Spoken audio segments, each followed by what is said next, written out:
আসসালামু আলাইকুম। Welcome to my YouTube channel Azim easy English. প্রিয় শিক্ষার্থী বন্ধুরা, তোমরা সবাই কেমন আছো? আশা করি সবাই ভালো আছো, সুস্থ আছো। আলহামদুলিল্লাহ আমিও ভালো আছি। শিক্ষার্থী বন্ধুরা, আবারও চলে আসলাম তোমাদের মাঝে আরও একটা নতুন গ্রামাটিক্যাল ক্লাস নিয়ে। আজকের এই ক্লাসে আলোচনা করব be verbs, do verbs, have verbs, modal verbs এবং বেশ কয়েকটা মডাল ভার্বসের বাংলা অর্থ। ক্লাসটি কিন্তু যদিও ছোট্ট হয় বাট অনেক উপকারী। তোমরা ক্লাসটি মনোযোগ সহকারে করবে।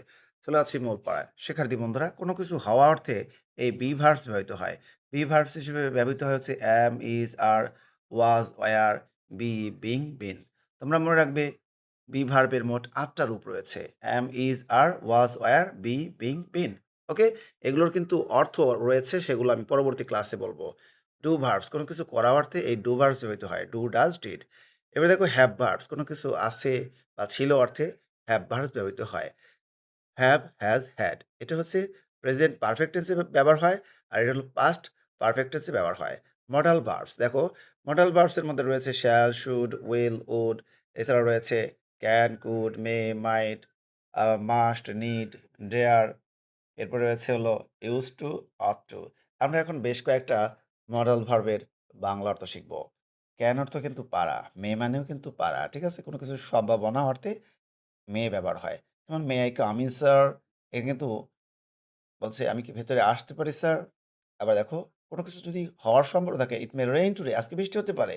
ঠিক আছে? He can do any work, সে যেকোনো কাজ করতে পারে।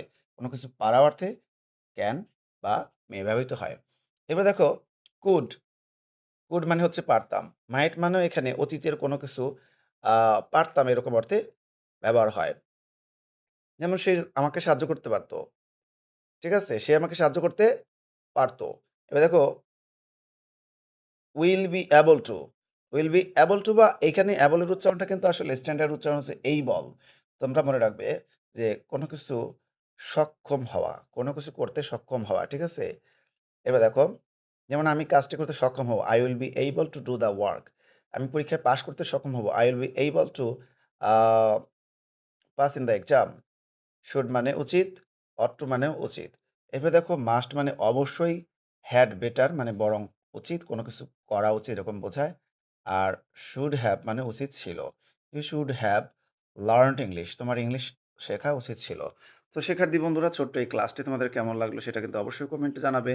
আর তোমরা অবশ্যই আমার আজিম ইজি ইংলিশ ইউটিউব চ্যানেলটা সাবস্ক্রাইব করে রাখবে। আসলেই কিন্তু এখানে অনেক সহজ করে তোমাদেরকে পড়ানো হবে। স্কুলের চেয়েও অনেক সহজ করে তোমাদেরকে পড়াবো। আশা করি আমার কথা বুঝতে পারছো এবং সবাই আমার চ্যানেলটা সাবস্ক্রাইব করে রাখবে। আল্লাহ হাফেজ।